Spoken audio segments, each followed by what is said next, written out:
Hill Avenue going northbound now. This has definitely become a cat and mouse tease pursuit. We've seen it so often where they get the casual behavior and confidence and then just sort of cruising through. But as he went into that gas station, that's where it can definitely become dangerous because people are coming in and out of the gas station. Then he circled around. And again, we have to remember this guy called police in Rialto about an hour and a half ago and said he was drunk and too drunk to drive. And the bar even called in as well. But when Rialto police showed up, he jumped in his vehicle and has been being pursued this entire time, initially by Rialto, and now CHP has picked it up. But we've also seen Santa Ana PD and Orange jump in and out depending on when he was in their city. And he's a long ways from not only Rialto, but from where we picked this up, which was on the 10 freeway in Baldwin Park. And, he was westbound, eastbound on the 10, southbound on the 57, onto the 5 freeway, jumped off the freeway to drive around in circles in the city of Santa Ana, and now in the city of Tustin. It's pretty obvious at this point that he really doesn't know, he or she does not know where they are. And I would think they're probably trying to figure out some way to get back on a freeway. But it hasn't worked out so far. But that drive to the gas station was really bizarre. And CHP really wants to pit maneuver him. Yeah. And they did try pretty hard at one point, but just a slight miss. But, the pit maneuver, you have to be super careful on oncoming traffic and depending on what situation you're in. But they definitely have been cleared to do that, maybe just not at this moment, obviously. But they tried. Yeah, and unfortunately, they are underneath of the freeway right now, so we can't really see anything. Yeah, we're under the overpass here. I think this might be the him car. There. Yep, that's it. That's there it. There we go. Again, coming to a stop, but not, he doesn't want to come to a stop correctly. Yeah. Always a little bit ahead of that white line. But at least he's not running these red lights, as we've been saying. He has the option here of getting back onto the freeway, but we'll just have to wait and see what he does. CHP very close behind. You see they have 3 units here. One of them with their doors open. Can't quite see from here. Okay, there we go. Guns are drawn, and they're giving orders to this vehicle, to the driver, trying to tell him to put an end to this. There's no use in continuing on. And there he goes. He almost steps on the gas really quickly and then makes a left turn there. Looks like this might be the northbound 5 now. Looks like we're heading northbound on the 5 now, back on the freeway, and CHP close behind again. So now he was 5 south, and now he's headed 5 north. So again, just all over the place. The 10 both directions, the 57 now both directions on the 5. So who knows? Maybe he's headed back now to where he... Well, if he has any illusions, he's going to get back to Rialto. That's the direction he has to go. Yeah. But, hopefully he doesn't get that far. But I would think it's 420. I would think, Gabe, probably a lot of heavy traffic up ahead.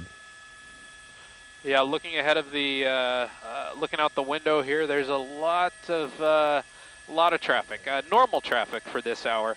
A little bit of some open space for him to get around cars here in the immediate area. A little bit heavy volume as we look further north. But the suspect, isn't taking advantage of those options. Like right here, there's all this space for the suspect to either pull over or to go as fast as he could, which we don't want. But he has that option and he's not taking it, which is very kind of curious. And I should mention to you guys, as we head north here, we're going to have to gain elevation to get over the Disneyland TFR.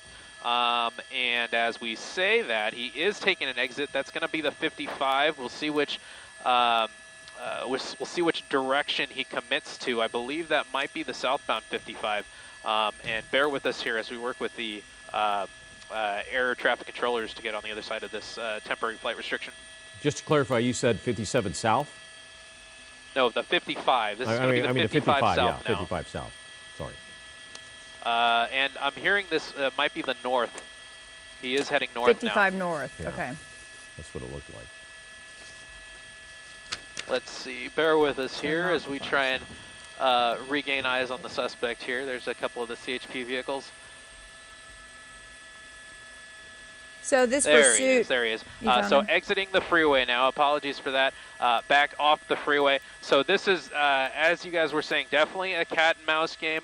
The suspect probably has no idea where he wants to go at this point, and he's getting on the freeway, getting off the freeway, probably realizing he doesn't want to stay on the freeway once he sees the traffic, and then he gets off the freeway. So this is one of those ones that becomes very dangerous because you don't know how it's going to end, and you know you have a suspect that doesn't want to go to jail, even though that's what they most certainly know how this is going to end. Well, this pursuit started around 2:40, so it's been going on now a little over an hour and a half on at least 3 major freeways. He's now back on surface streets being pursued by CHP, who has, in fact, tried a pit maneuver. This driver we've seen him drive at high rates of speed. We've seen him blow through intersections, but then randomly at times, many times, stopping and waiting for lights. Wait for traffic. Yeah. Yeah, we've seen this a lot. The suspect will not run the red lights, which is definitely keeps things a little bit more on the safer side, but it kind of just makes this makes us even more kind of wonder what's going through the suspect's mind. The fact that he has all this time to stop. Looks like he's taking off his jacket now, and you know, you just have to wonder what's going through the suspect's mind when he's waiting at these stoplights or waiting for the light to turn green, and then kind of hitting the gas and peeling in kind of a very arbitrary direction. You know, I don't even think he knows the direction he's going to go when he gets to that. Here comes the pit maneuver. And here we go. CHP with the pit. That looks to be a successful pit. Suspect going backwards onto the lawn.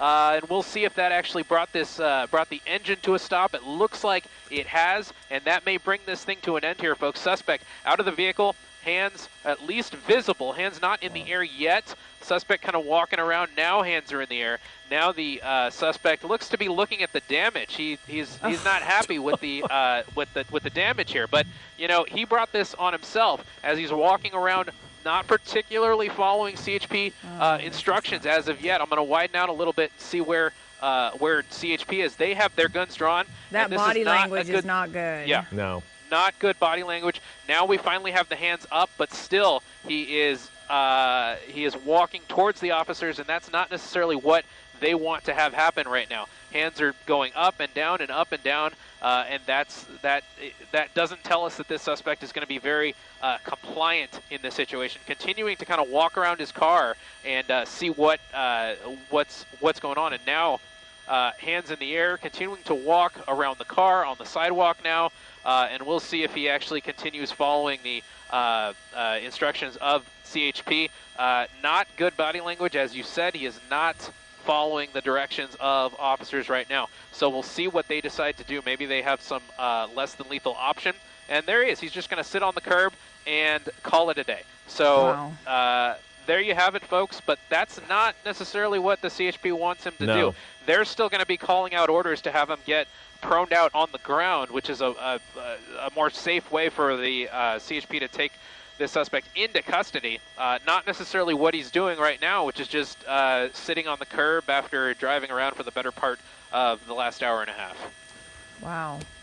And he's a big guy too. He's a big guy. You know, yeah. It's going to take 3 or 4 officers to subdue him if he decides to fight back. So hopefully they can get him to comply.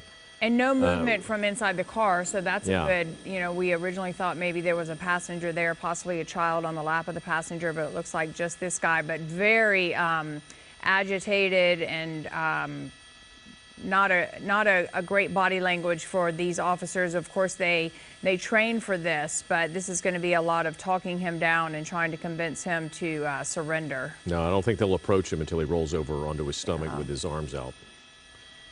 You can see here CHP with their less than lethal weapons at the ready. They are still giving commands out to the suspect, but he appears to not be listening to those commands, just still kind of waiting, sitting on the curb, just kind of talking to them, apparently. But another good point, Lou, that you mentioned is that we didn't see anyone else get out of the car. We still have to wait for CHP to clear the car, but at least no one else jumped out and ran out. And at this point, the car appears to be disabled. So at this point, that part of the pursuit is probably over, and now it's the dangerous part of getting this suspect who is not complying into custody, and we'll see how long that takes here. Well, you can't, I mean, what an amazing pit maneuver as well on that Textbook surface pit street maneuver, and not hitting any other vehicles. That car, it flipped it around where it was moving, and it could have hit that tree, actually. It ended up not hitting the tree. But if you're just joining us, the driver was pit maneuvered, I guess if that's a verb, and when he got out of the car, not to surrender, but to check out the damage on the back of his car, the vehicle, and was like, oh man, my car got damaged. Yeah, I don't think. And now you can see him there in the bottom of our screen on the right, just hanging out. And you know the CHP, they're trying to get him to comply, and he's not having it.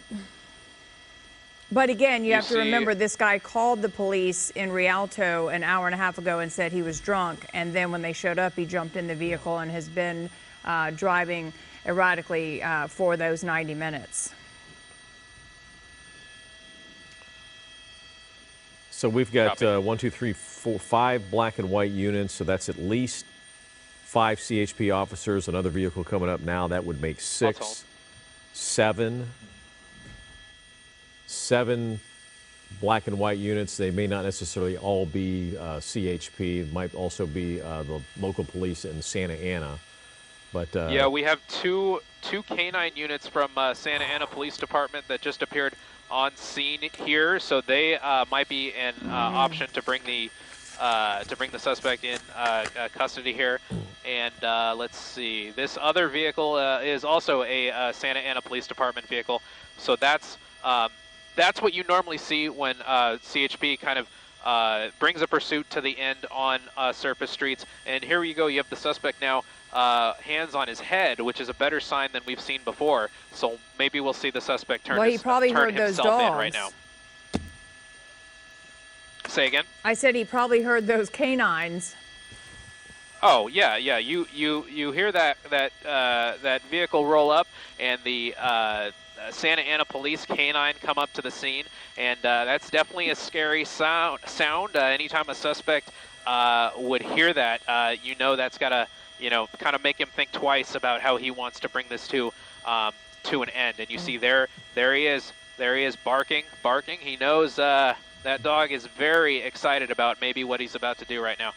Let's widen out and see where the suspect is. Suspect's still with his hands on his head, but the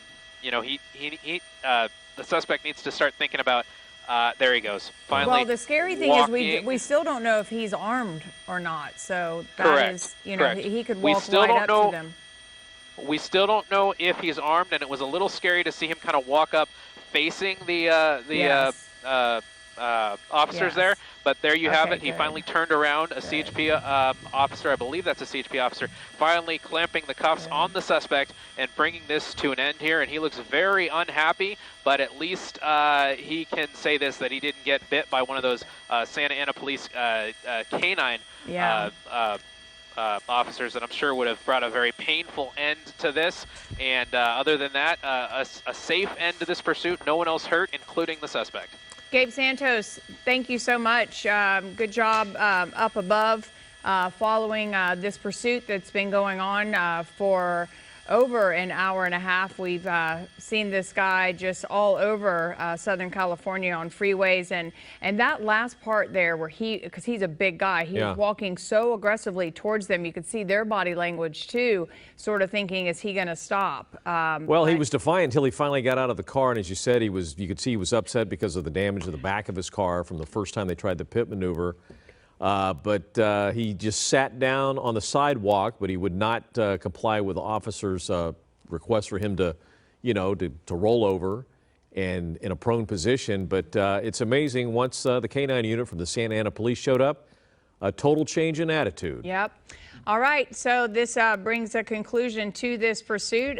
For KTLA and Glenn Walker and the entire KTLA team, I'm Lou Parker. Have a great afternoon. More news at 6 o'clock. Enjoy your weekend.